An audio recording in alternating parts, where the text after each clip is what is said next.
So, Hello well, again. hello again. Welcome back.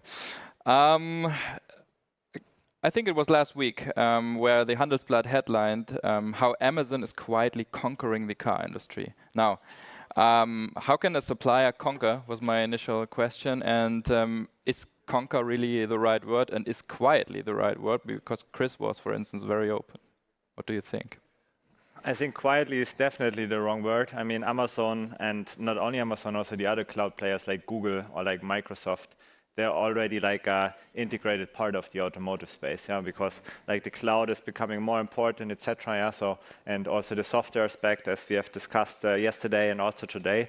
So it's definitely not quietly. Amazon is in the game since a couple of years already. Chris mentioned with BMW since 2020, with other automotive OEMs like already before. Definitely not quietly. Conquer, I think it's. Yeah, I'm not sure if it's the right word, but it's astonishing to see like all the different partnerships the cloud providers close, yeah, with OEMs, but also with like tier one suppliers like Conti or with Bosch, etc. Yeah, so there we have seen a lot of progress in the last year, and that could then maybe trigger the image that it's like kind of conquering.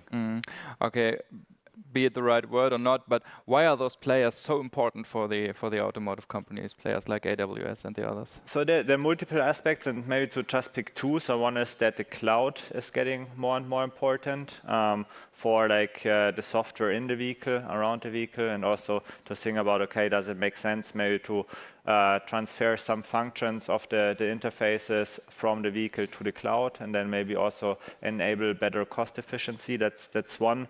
And then the second one we talk less about is then the power of the cloud in the whole development cycle. Yeah, so then we can talk also about then maybe digital twins for then like the production setups, but also digital twins for then development. If you also like maybe have followed what happened at CES, then with partnerships like AWS, Stellantis, and BlackBerry, so they are then enabled to have like a virtual cockpit in the cloud.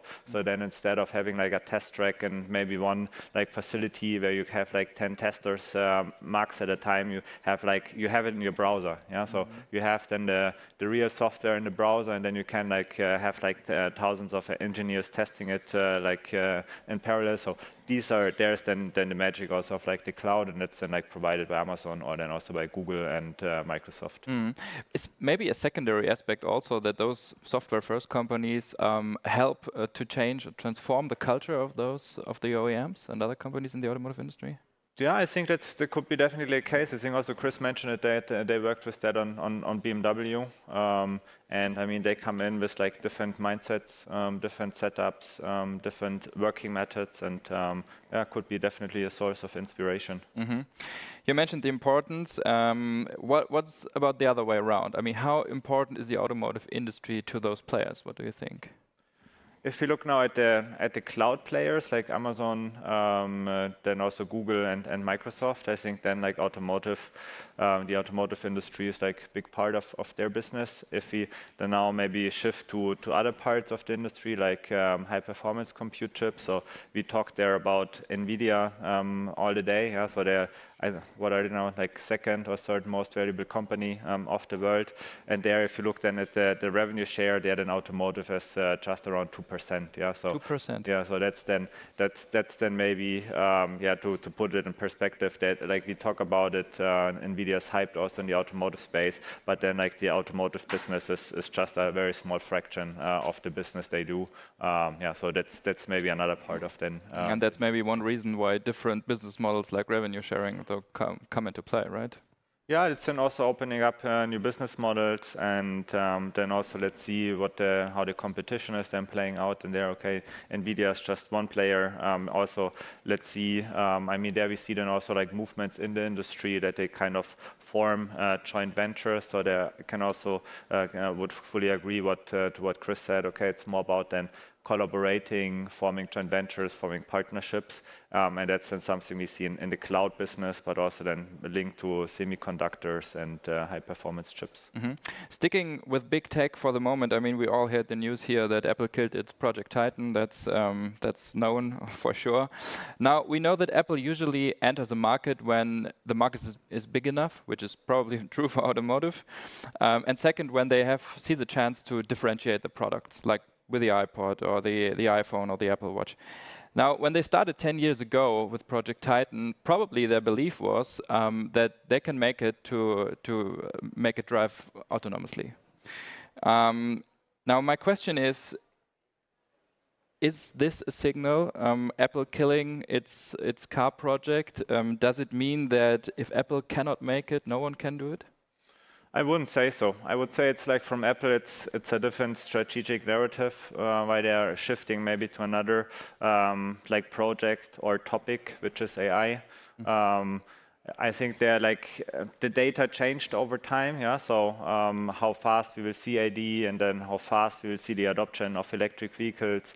Now, if you look into the market in the US, but also like globally, I mean the competition in the EV market is heating up, and the demand is maybe at a downturn at the moment in the US, but also here in Europe. So I think the data changed, and they used the data to then basically adjust the strategy. And I think for Apple, the way bigger challenge and risk for the business is AI, and there they haven't, or like others like OpenAI and Microsoft, maybe also Facebook and Google, they seems that they're way ahead. So that definitely makes sense, and also to shift then the focus on like another topic, which is let's say I would say decides more or less if Apple will continue on the track there. And also, I mean, if you look at AD, AI is then also like one important part of the whole development cycle, and now they can take the AD experts working on AI to work on other AI projects.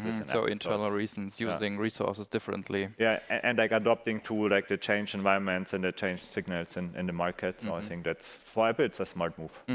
I was wondering and asking myself if they have maybe achieved a lot, although they're killing Project Titan. I mean, they had a strong story for the Wall Street for some time.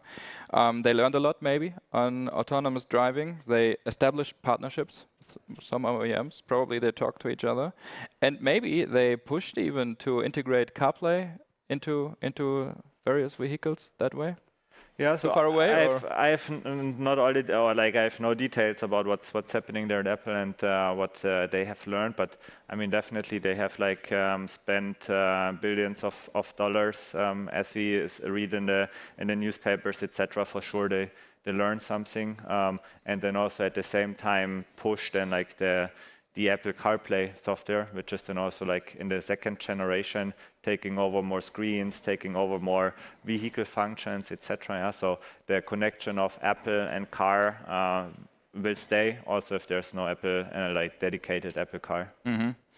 Coming back to AWS one last time, there was a statement from Wendy Bauer, and she is leading the automotive division of AWS, and she believes that autonomous driving will be possible within the next 2 years. Now, she's not related to Elon Musk. I'm questioning myself, is it possible that we see from whatever company kind of a breakthrough, really a leap forward, instead of those incremental steps that we see at the moment? Do you think that's possible? I would agree with the panel we have seen like this morning with Sasha and Thorsten and the colleagues. And I think it depends on the ODD. Yeah, so we will see within the next 2 years autonomous driving and like certain ODDs which are kind of protected. But I'm personally, so it's my personal opinion, I'm not convinced that we will see like the real breakthrough within the next 2 years. So it's more like what you mentioned, incremental steps, have like autonomous driving and certain ODDs, and then move on from there. So that's the end now of our expert desk. I really enjoyed the talk with you. Likewise, thank you. Yes, thank you. Thanks again. As I said, it was really a true pleasure. Please give a big hand now, once again, for Augustin Friedel.